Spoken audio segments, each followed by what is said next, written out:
Assalamualaikum teman-teman. Apa kabar? Semoga semua baik-baik saja, selalu dalam lindungannya, dimurahkan rezekinya, diluaskan, segala urusannya dimudahkan oleh Allah.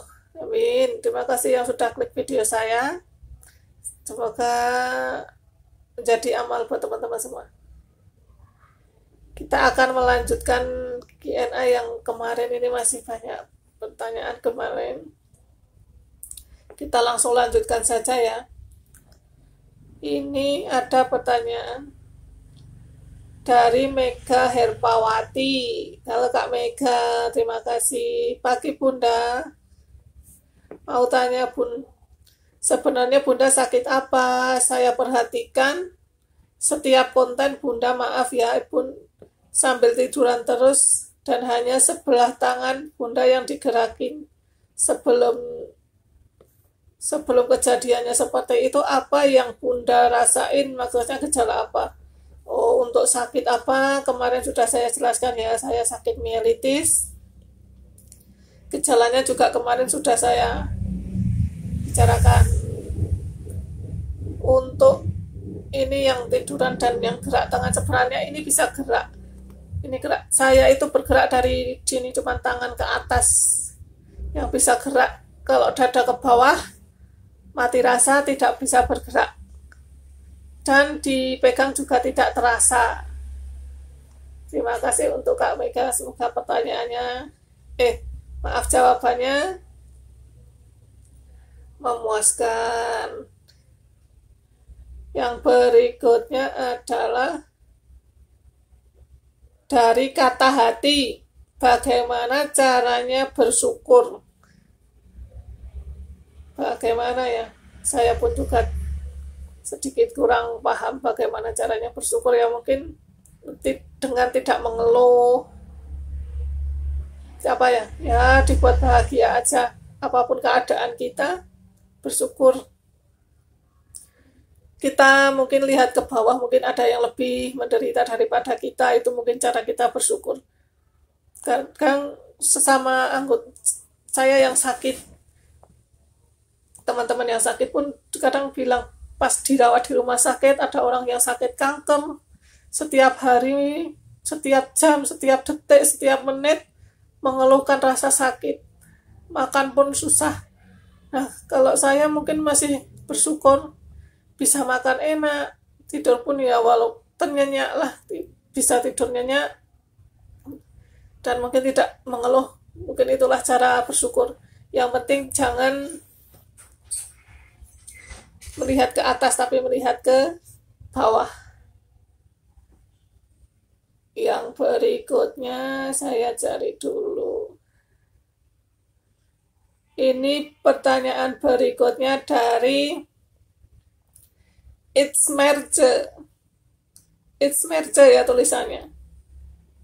Pertanyaannya ada dua. Yang satu, pengobatan apa saja yang sudah dilakukan Bunda? Kalau namanya orang sakit, kalau yang awal dulu, pertama saya ini bikin cemplung. Kalau awal ya di rumah sakit, yang pertama di rumah sakit yang daerah sini, karena di rumah sakit daerah sini tidak, dulu waktu zaman dulu saya periksa itu alatnya belum komplit, belum lengkap. Terus saya dirujuk ke rumah sakit yang besar, karena di rumah sakit yang di daerah sini itu tidak ada alatnya. Jadi saya dirujuk ke rumah sakit yang lebih besar untuk melakukan tindakan MRI. Pengobatan itu banyak. Setelah pulang dari rumah sakit, dari kota saya ke kota yang lebih besar, dari kota yang lebih besar sudah ditahu penyakitnya, saya pindah ke rumah sakit di daerah saya lagi, tapi beda rumah sakit, sesuai rujukan dari rumah sakit yang besar. Terus pulang saya di rumah sakit itu sudah 9 hari kok cuman dikasih obat, tidak ada seperti tindakan apa-apa. Jadi saya memutuskan untuk pulang. Kenapa saya memutuskan untuk pulang? Ya karena cuman digitu-gitukan saja, tidak ada tindakan, cuma dikasih obat atau apa. Dan yang saya pikir juga apa, biayanya juga semakin mepet karena sudah berobat ke 3 rumah sakit. Yang di rumah sakit besar itu juga biayanya luar biasa. Jadi daripada saya cuma digitukan, dikasih obat, yang penting saya di rumah daripada habis-habisin biaya. Nah, kalau uang desa, kalau orang daerah desa itu kan pasti kalau udah pulang dari rumah sakit, tapi kok belum ada seperti perubahan. Jadi ya, wah, banyak orang yang bilang ke sana kemari, semua saya lakukan. Ke sana kemari di ini itu. Bahkan kadang ada yang tidak masuk akal pun saya jalani. Tapi semua yang saya jalani itu belum membuahkan hasil. Pengobatan dari medis, alternatif, yang kadang ada yang wah, di luar nalar juga saya lakuin. Semua orang yang bilang itu dulu saya jalani. Terus pertanyaan yang kedua, umur berapakah bisa terserang sakit mielitis? Saya waktu itu saya ini walaupun mungkin di kamera saya itu kelihatan tua karena kaum rebahan mungkin ya, tapi saya itu ya masih nggak tua-tua banget lah. Karena dulu sering manggil bunda. Saya itu sebenarnya ya nggak tua banget. Saya terkena mielitis itu 2013, berarti saya umur berapa? 24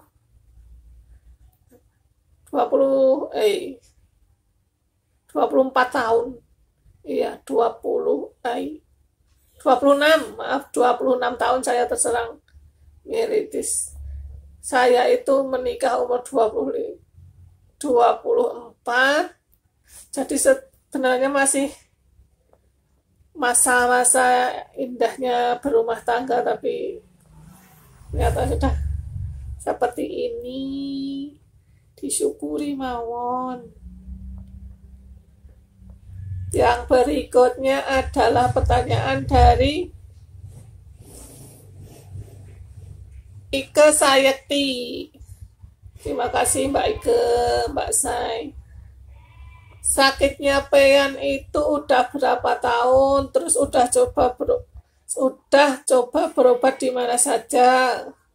Semoga cepat sembuh ya. Semangat dan doa saya buat Pean, yakin sembuh karena Allah, amin. Terima kasih doanya Mbak Ike. Kalau sakit apa tadi udah saya jelaskan ya. Di awal saya sakit mielitis atau radang sumsum tulang belakang, dan udah berobat di mana aja ya. Barusan juga saya sudah jelaskan saya berobat kemana aja. Wah, pokoknya dulu itu kalau setiap kemana aja orang bilang itu sana ke sana. Terus yang berikutnya, sudah ngos-ngosan, capek.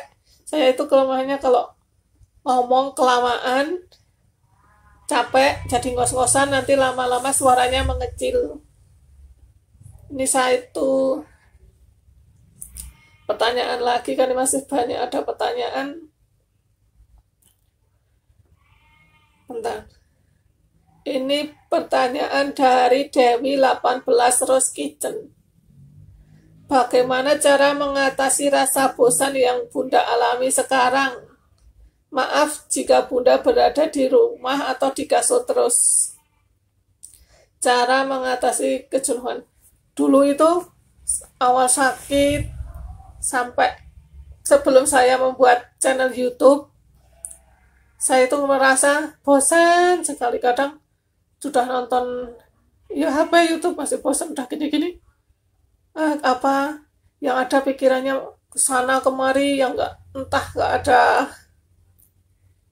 tujuannya. Kadang orang yang tidak ada kerjaan itu hanya pikirannya nggak positif, pikirnya negatif. Dulu ya paling kalau bosan baca Al-Quran, baca HP, karena HP saya aja di Al-Quran. Baca HP, baca Al-Quran di HP, terus nanti nonton YouTube apa, cuman itu aja. Baca Al-Quran, nonton HP, nanti sekedar dikit berzikir, kudah gitu muter, itu aja. Mungkin ya kalau ada orang yang main jadi agak terhibur, ngobrol. Nah kalau sekarang setelah membuat channel YouTube, jadi ada lebih kegiatan lah. Jadi agak sibuk sedikit. Dan setelah bangun channel YouTube ini banyak kenal teman-teman semua. Teman-teman yang luar biasa. Dan bisa untuk berbagi cerita. Begitulah, kalau sekarang ini udah nggak begitu jenuh, udah nggak begitu bosan. Karena sudah ada channel YouTube, jadi otak saya itu bisa berpikir, oh mau bikin konten apa ya, mikir mau apa gitu mikir. Jadi kalau dulu kan kayak nggak mikirnya kosong, mikirnya yang enggak, yang kadang mikir negatif, ngos-ngosan, capek. Itulah mungkin cara saya, ya bosan nggak bosan dinikmati, biar disyukuri, biar nggak terlalu jenuh dan bosan. Mungkin untuk ini masih banyak, dan saya sudah mulai ngos-ngosan. Nanti saya lanjutkan lagi, saya istirahat dulu untuk berikutnya saja. Terima kasih partisipasinya buat teman-teman yang sudah meluangkan waktu untuk bertanya kepada saya. Terima kasih, doa-doa buat teman-teman semua. Terima kasih buat teman-teman. Jangan lupa bersyukur, jangan lupa bahagia, ambil baiknya, buang buruknya. Terima kasih. Wassalamualaikum warahmatullahi wabarakatuh. Dadah.